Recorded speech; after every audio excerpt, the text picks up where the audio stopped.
বাজারে শীতে একটু থাকবে, একটা প্যাকেট ভরে দাও না মামি। মামি একটু প্যাকেটে ভরে দাও তো।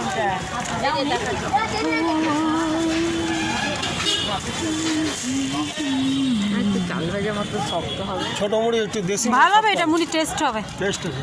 একটু শক্ত তো হবে এটা, তাহলে পোলা মুড়িটা খেতে হবে। মামি তুমি একটু রাখো তো, আমি ফুল নিয়ে আসছি। আমাদের এটা বাজার, সবজি বাজার। শশা গেল কত করে দিলে?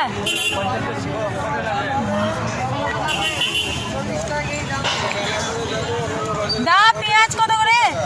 দাদা পেঁয়াজ হাফ কিলো দাও তো। এটা এটা এটা এটা এটা এটা ও দাদা বুঝি, ওটা ওটা ব্যাগে যেটা আছে। আলু 35 করে বললো তো।